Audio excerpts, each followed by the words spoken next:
नमस्कार साथियों, मैं एम.एस. रावलोत परमार्थ एकेडमी के ऑनलाइन प्लेटफॉर्म पर एक बार फिर आप सभी का स्वागत करता हूं। जैसा कि पिछले वीडियो में हमने देखा, जेल प्रेरी की कट ऑफ और फिजिकल से संबंधित हमने बातचीत की थी।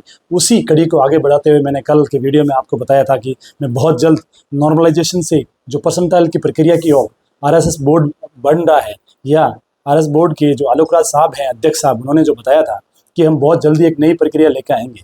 क्योंकि ये देखा गया है कि जो नॉर्मलाइजेशन की प्रक्रिया थी, उससे हमारे राजस्थान के ही नहीं, पूरे भारत के बच्चे बहुत ज़्यादा इफेक्टेड हो रहे थे, उनको बहुत ज़्यादा नुकसान हो रहा था और बहुत ज़्यादा इससे ग्रसित थे।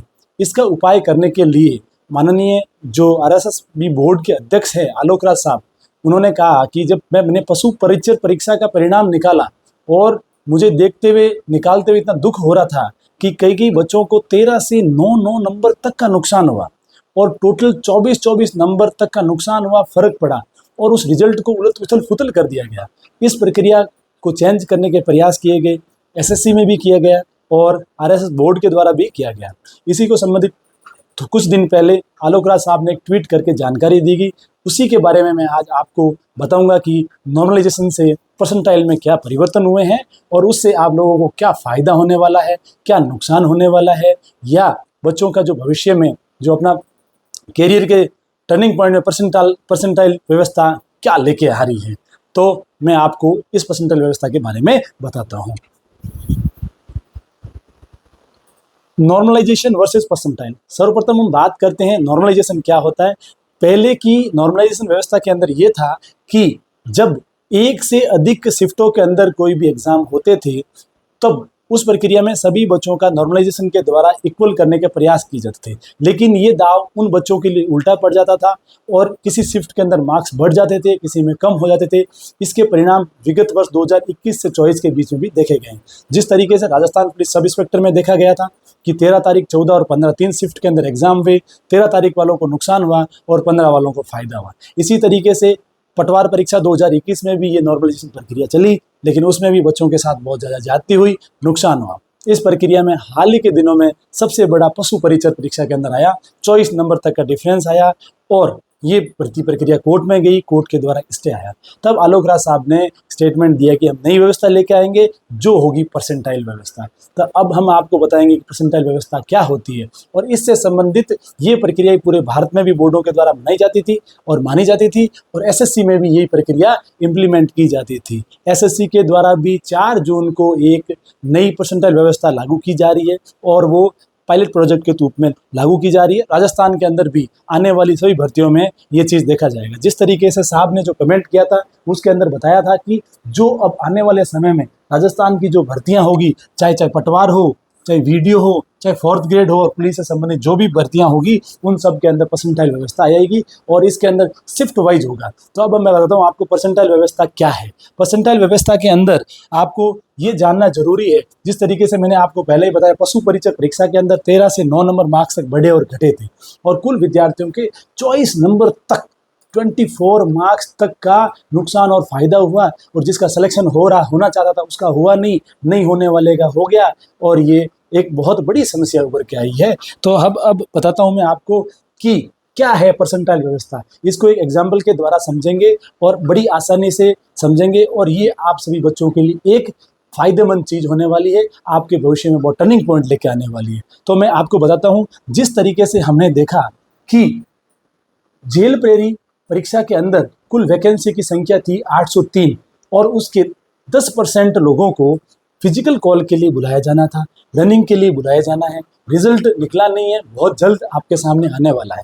उसके अंदर परसेंटाइल व्यवस्था को लागू जाने के पूरे प्रयास किए जा रहे हैं। उसके बहुत अधिक मानक हैं जिनको हम विस्तृत में समझने का प्रयास करेंगे और उसके अलावा भी और कोई नोटिफिकेशन के द्वारा जानकारी आएगी तो हमारी एकेडमी के द्वारा आपको प्रोवाइड करवा दी जाए।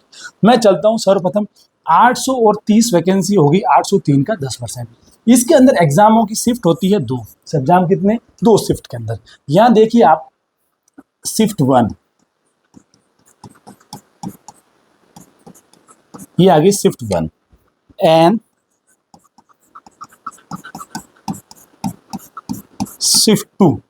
तो 830, जिस तरीके से 830 से शिफ्ट 1 और शिफ्ट 2 के अंदर एग्जाम हुए हैं तो अब रिजल्ट के अंदर क्या किया जाएगा, शिफ्ट 1 से 4015 बच्चों को सिलेक्ट किया जाएगा। और वो किस तरीके से कैटेगरी के बारे में मैं आपको बताऊंगा। 4015 इससे टोटल संख्या होगी 8030। अब मैं आपको बताता हूँ 4015 के अंदर किस तरीके से वर्गीकरण होगा। ये वर्गीकरण जिस तरीके से कैटेगरी वाइज होगा, 4015 के अंदर जनरल कैटेगरी, जिस तरीके से 50% जनरल कैटेगरी के बच्चों को ले 50% जनरल कैटेगरी, उसी आधार पर अपना अपना जितना परसेंटेज है OBC, EWS, SC, ST, ESM, divorcee और वीडो, इन सब कैटेगरी से मिला के 4000 अपनी अपनी कैटेगरी के अनुसार बना दिया जाएगा। और इसी तरीके से शिफ्ट 2 के अंदर 4015 बच्चों को उत्तीर्ण किया जाएगा। इन दोनों को मर्ज करके परसेंटाइल बेस के ऊपर एक मानक तय करके इतने परसेंटाइल तक बनते हैं, उसके आधार पर रिजल्ट को निकाला जाएगा। तो फिर वह समस्या नहीं होगी कि एक शिफ्ट के अंदर बच्चों का जो परसेंटेज आ रहा सिलेक्शन का वो आ रहा आपका 60% तक, 70% तक, और दूसरी शिफ्ट से 30% तक। ये समस्याएं देखी गई थी। इनका निदान करने के लिए माननीय आरएस बोर्ड के जो आलोक राज साहब है, भारतीय सेना से सेवानिवृत्त नेशनल रिटायर्ड आलोक राज साहब ने संज्ञान लिया, एसएससी में अपनी टीम्स भेजी, अपना एक स्टेटमेंट जारी किया और बच्चों के लिए इसी वजह से आपका जेल प्रेरी का रिजल्ट भी कुछ समय डिले भी हो गया है, लेकिन ये आपके फायदे की चीज़ें हैं, घबराने की ज़रूरत नहीं है। इसलिए हमने जो आपको कट ऑफ बताई थी उस कट ऑफ के अनुसार भी आप चलिए, आप तैयार रहिए फिजिकल करने के लिए और अपना माइंड सेट क्लियर रखिए कि कम से कम आपके साथ बुरा तो नहीं होने वाला है। ये मैं आपको श्योरिटी के साथ कह रहा हूँ, क्योंकि जब ये उस बंदे ने बड़ा इंटरेस्ट के साथ, जो साहब है माननीय, उन्होंने बहुत इंटरेस्ट के साथ लिया है और इस पे बहुत गहरा मंथन चल रहा है। और ये तो एक मोटी माटी व्यवस्था आपको बतवा दी थी कि किस तरीके से परसेंटाइल होगा, लेकिन इसके अलावा भी बहुत सारे मानक तय किए गए हैं, उनका भी निर्धारण किया जाएगा और ऑफिशियली रूप से जिस समय स्टेटमेंट आ जाएगा ये बोर्ड के द्वारा अवगत करा दिया जाएगा, हमारे द्वारा, हमारी टीम के द्वारा आपको उपलब्ध करा दिया जाएगा। और लगातार हमारे चैनल से जुड़े रहिए अपडेट जानकारी के लिए, और चैनल को सब्सक्राइब कीजिए, लाइक कीजिए और शेयर कीजिए। धन्यवाद। जय हिंद भाइयों।